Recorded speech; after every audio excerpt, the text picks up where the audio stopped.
Bowser, and today I will be presenting on Jane Goodall, the science writer and primatologist.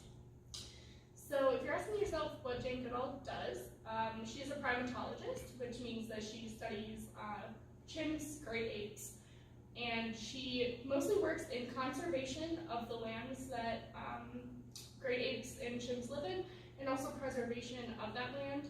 And all of this combined is what makes up the Jane Goodall Institute, which is an education resource that she has founded, which helps underdeveloped countries form communities around these ideals. A little timeline of Jane Goodall. In 1960, she arrived in Gom for her research. She was one of 3 women who really pioneered research on monkeys, primates, apes, chimps, all of that. Her one focus was chimps, and in 1963, National Geographic published their first cover story about Jane Goodall and her research. She showed that chimps eat meat and cannibalize each other. She showed that they have very dramatic family culture and that they have a society.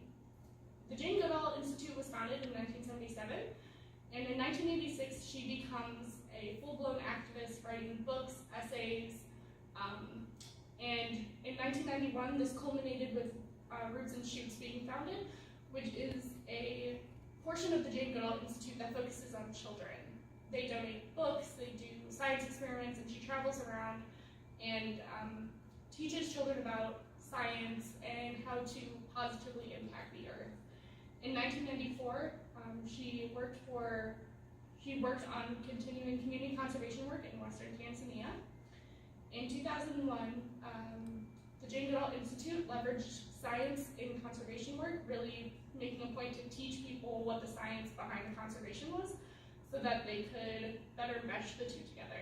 In 2004, she was named a UN Messenger of Peace, and in 2010, it was the 50th anniversary of Jane Goodall's research in Gom.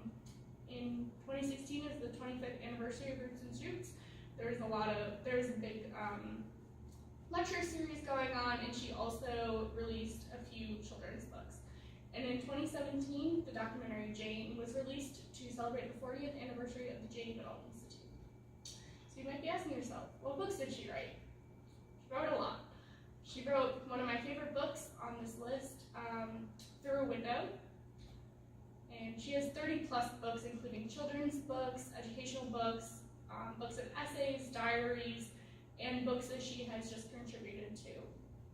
Her books all rely on empathetic writing to make you empathize with the situation that is going on in the specific book, whether it's a community of chimps or the wider global warming.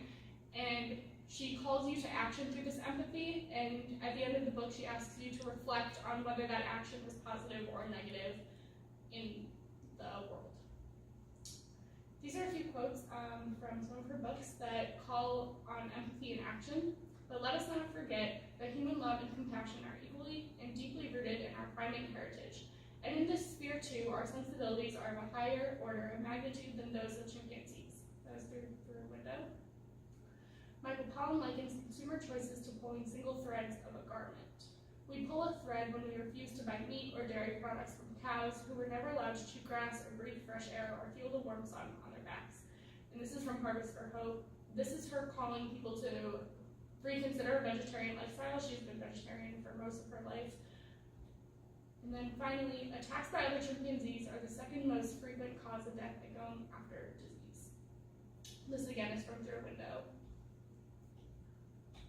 In conclusion, Jane Goodall writes science books in order to help the public come to terms with their own decisions and their actions for the planet, either locally, nationally, internationally, or even through water.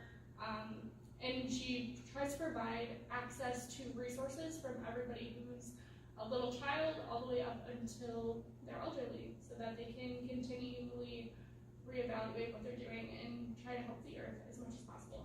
Thank you.